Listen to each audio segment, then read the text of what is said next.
नमस्कार दोस्त। हिंदू समाज में व्यक्ति के जन्म से लेकर मृत्यु तक 16 संस्कार बताए गए हैं।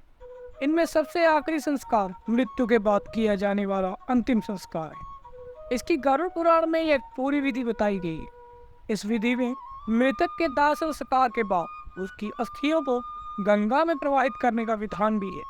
इसके पीछे की शास्त्र सम्मत वजह और मान्यताओं के बारे में आज हम आपको बताने जा रहे हैं। सनातन धर्म में माँ गंगा को मोक्षदायिनी कहा गया है। स्कंद पुराण में बताया गया है कि गंगा में स्नान करने मात्र से 10 तरह के पापों से मुक्ति मिल जाती है और दैविक और भौतिक पाप भी दूर होता है। माना जाता है कि पृथ्वी के अलावा माँ गंगा की 2 अन्य धाराएं आकाश गंगा और पाताल में। हमारी संस्कृति में कोई भी शुभ कार्य गंगा के पवित्र जल के बिना संभव नहीं हो पाता। बच्चे के मुंडन के बाल से लेकर मृत्यु के बाद मनुष्य की अस्थियों तक को गंगा में प्रवाहित किया जाता है। हिंदू समाज में अस्थि विसर्जन के लिए सबसे ज्यादा महत्व गंगा नदी का ही माना जाता है। आइए जानते हैं अस्थियों को गंगा में ही क्यों प्रवाहित करने की परंपरा है। इससे पहले अगर आप हमारे इस चैनल पर नए हैं तो इस चैनल को जरूर सब्सक्राइब कीजिएगा। हिंदू धर्म में माँ गंगा को इसलिए सर्वोच्च माना गया है क्योंकि माँ गंगा श्री हरि के चरणों से निकलती थी और भगवान शिव की जटाओं में वास करते हुए पृथ्वी पर आई थी। गरुड़ पुराण समेत कई ग्रंथों और वेदों में इसका जिक्र मिलता है कि गंगा देव नदी या स्वर्ग की नदी है। जिस व्यक्ति का निधन गंगा नदी में हो जाए उसके सभी पाप नष्ट हो जाते हैं और वह सीधे भगवान विष्णु के पास वैकुंठ लोक में पहुंच जाता है। हिंदुओं की धार्मिक मान्यता के अनुसार अस्थियों को गंगा में प्रवाहित करने से मृतक की आत्मा को शांति मिलती है तथा पतित पावनी मोक्षदायिनी माँ गंगा के पवित्र जल के स्पर्श से मृतक की आत्मा के लिए स्वर्ग के दरवाजे खुल जाते हैं। गंगा का निवास स्थान आज भी स्वर्ग माना गया। शास्त्रों में बताया गया है कि गंगा तट पर शरीर त्यागने वालों को यमदंड का सामना नहीं करना पड़ता।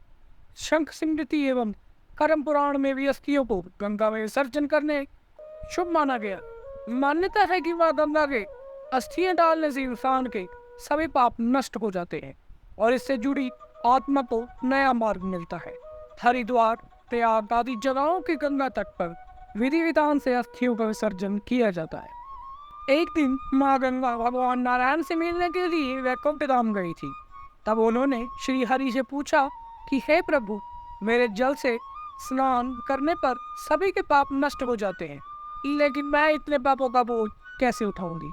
तब भगवान नारायण ने कहा कि आपके जल में जो भी साधु संत और वैष्णव आप स्नान करेंगे तब आपके अंदर समाये हुए सभी पाप नष्ट हो जाएंगे।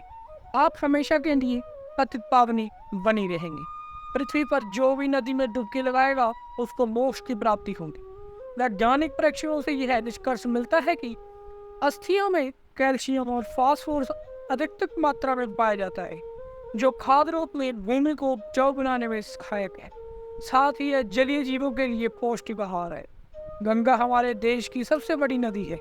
इसके जल से भूमि का बहुत बड़ा भाग सिंचित होता है। इसके जल की उर्वरा शक्ति क्षीण न हो, इसके बचाव के लिए अस्थियां प्रवाहित करने की परंपरा रखी गई है। भविष्य पुराण में श्री कृष्ण ने बताया है कि राजा भगीरथ के प्रयासों से गंगा के पृथ्वी पर आगमन में श्री कृष्ण गंगा स्नान का महत्व बताते हैं। इस प्रसंग में वे गंगा से कहते हैं कि मृत व्यक्ति का शव बड़े पुण्य के प्रभाव से ही तुम्हारे अंदर आ सकता है। जितने दिनों तक उसकी एक एक हड्डी तुम्हारे में रहती है उतने समय तक वह वैकुंठ में वास करता है। यदि कोई अज्ञानी व्यक्ति भी तुम्हारे जल का स्पर्श करके प्राण त्यागता है तो वह भी मेरी कृपा से परम पद का अधिकारी होता है। इसके अलावा अन्य कहीं प्राण त्यागने से किसी को तुम्हारे नाम का स्मरण हो जाता है तो मैं उसे भी सालों का प्रदान करता है। वह ब्रह्मा की आयु जितने समय तक वहां रहता है। गरुड़ पुराण में पक्षीराज गरुड़ के पूछने पर भगवान विष्णु भी गंगा में अस्थि विसर्जन का महत्व बताते। वे कहते हैं कि जिसकी अस्थियां गंगा जल में प्रवाहित होती है उसका ब्रह्मलोक से फिर पुनर्गमन नहीं होता। मनुष्य की अस्थि जितने समय तक गंगा जल में रहती है उतने समय तक वह स्वर्गलोक में रहता है। सभी प्राणियों की हत्या करने वाले की अस्थियां गंगा जी में गिरने पर भी वह दिव्य विमान पर चढ़कर देवलोक को जाता है। इसीलिए माता पिता सहित परिवार के सदस्यों की मृत्यु पर उनकी अस्थि का विसर्जन गंगा में जरूर करना चाहिए। गंगा जल से मुक्ति के संबंध में राजा सगर की कथा भी धर्मशास्त्रों में प्रचलित है, जिनके 60,000 पुत्रों की कपिल मुनि के श्राप से मौत हो गई थी, जिनकी मुक्ति के लिए उनके वंशज भागीरथ ने तपस्या कर गंगा को पृथ्वी पर अवतरित किया था। इसके बाद गंगा के स्पर्श से ही सगर के सभी पुत्रों को मुक्ति मिली थी। दोस्तों, अगर आपको यह जानकारी अच्छी लगी हो तो हमारे इस चैनल को सब्सक्राइब जरूर कीजिएगा और नीचे कमेंट में जय श्री कृष्ण और जय श्री राम जरूर लिखिएगा।